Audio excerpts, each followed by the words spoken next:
Dear Rabbi Paltiel, you mentioned in your Tanya class that true definition of a tzaddik is someone who has reached such a high level of ridding himself of evil that sin is out of the question, and that a tzaddik doesn't sin at all since he's perfect on the inside. But doesn't it say ki adam ein tzaddik ba'aretz ashyasa tev v'leyachta? There's no such thing as a perfect tzaddik never sinning. He sins on his level. Even Moshe Rabbeinu sinned on his level. How can we reconcile this? Does a tzaddik sin or not sin? Can he ever sin? And if the answer is yes, then if he sins on the outside, doesn't that mean he's not perfect on the inside? Thank you. This is the question.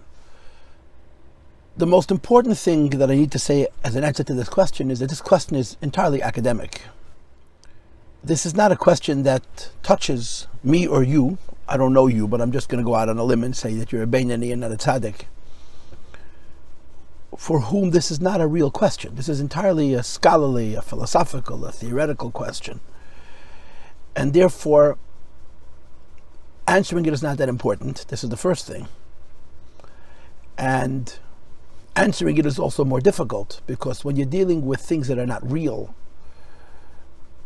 philosophy is a tricky game. You can take the humanity out of it, and then you can just argue and question and question. I have found that certain conversations are impossible to have with people. One of the conversations that I almost never engage with is the question about free will and hashgacha pratis, and it's for the same reason.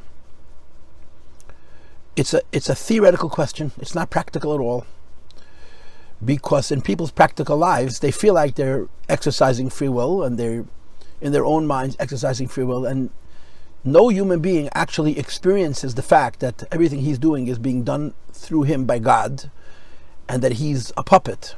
So it's a theoretical question, and when people ask theoretical questions, it's a bottomless pit. And this question is in the same category. This whole issue that the Tanyas speaks about tzaddikim not being able to do Avera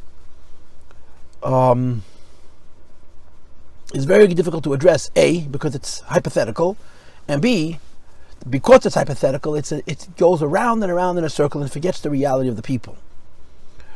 First of all, the Gemara speaks about people who never did any Avedas. The Gemara lists 4 people that Meisu be'et Yeshel Nachash, who died because of Achei Temimim, because they themselves were perfect.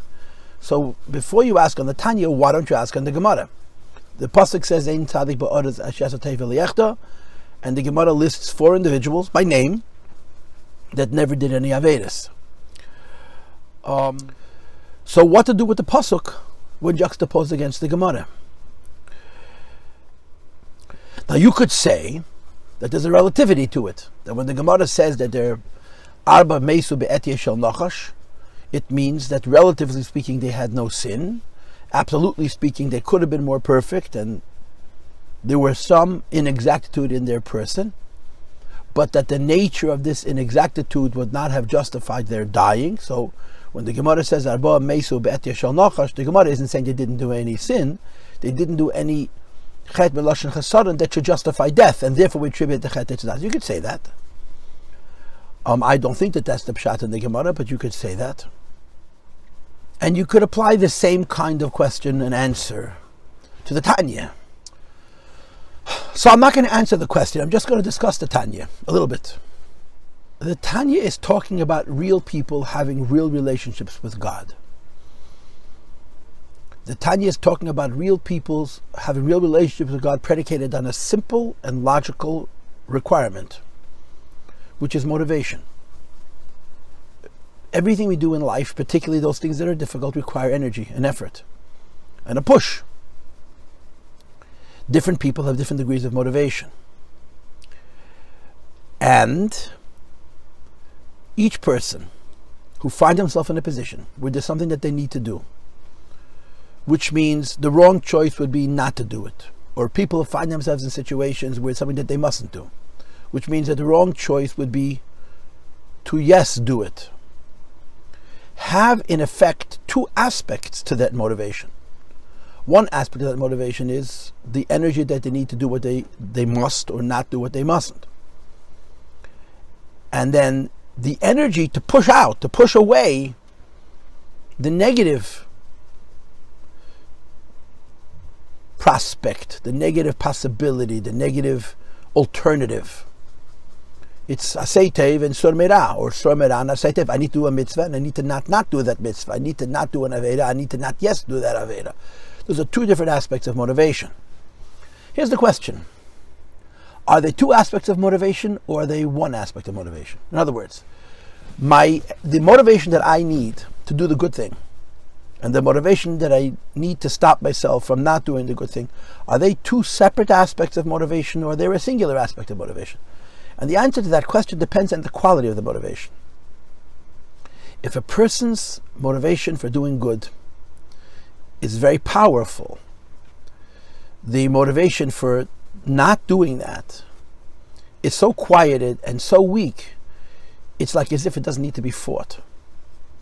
And the more empowered the person is in doing what they must do, the less possibility there is for the alternative to have any space in their thinking and feeling. And that's the model of the Tanya. The Beinani is motivated to do good, is motivated to not sin, but the nature of the Beinani's motivation is that because it's limited to behavior, what we call in Tanya Machon di Bermaise, the need to fight against the other option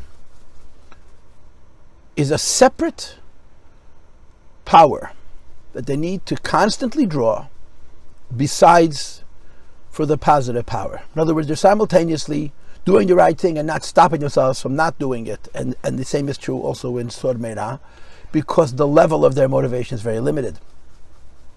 If a person's motivation is richer and deeper, it's emotional, it's spiritual, the stronger and deeper the motivation, the less the opposite becomes a separate issue of motivation.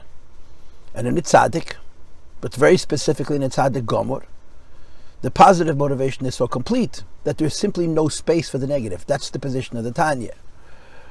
And this is why the Alter Rebbe argues that a tzaddik can't do an aveda, because he's not motivated to do an aveda. It's not that the tzaddik doesn't do any avedas because he overcomes his temptation to sin.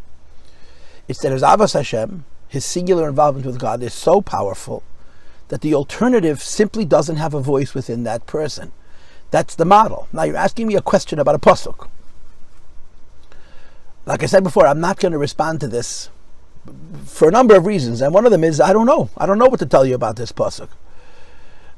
Chassidus often brings that the word chet doesn't necessarily have to mean sin, like it's brought in the story of Shlomo HaMelech and Bathsheba and Nathan Hanavi, where Adoniyahu announces himself king, and Bathsheba is pushing back, and Nathan Hanavi is supporting her.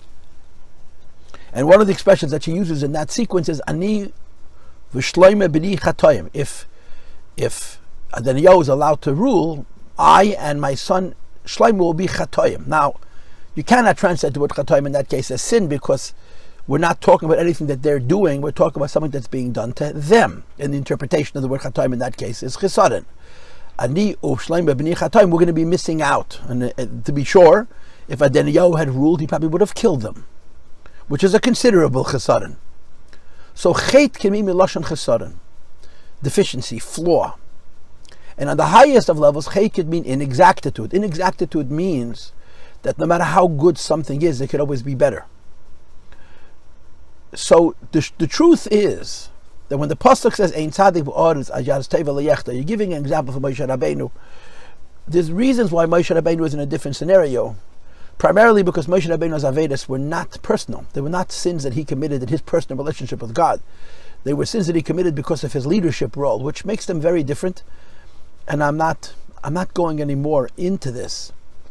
But could you say that even a tzaddik gomer, as prescribed in the Tanya, is vulnerable to the Ein tzaddik b'oretz asher teva liyachta? Yeah, but you cannot translate the word chet as sin. You can only translate the word chet as it could be better. And arguably every person can do better.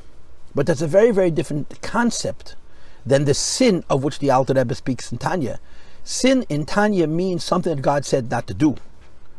Tzaddikim don't have that vulnerability for the reasons I explained earlier.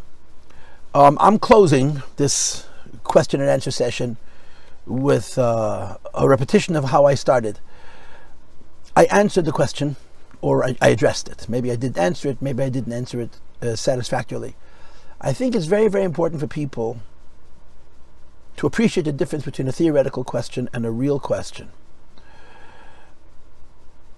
When we learn the Tanya, let's find our place in the Tanya instead of worrying about the place of people to whom we cannot relate at all.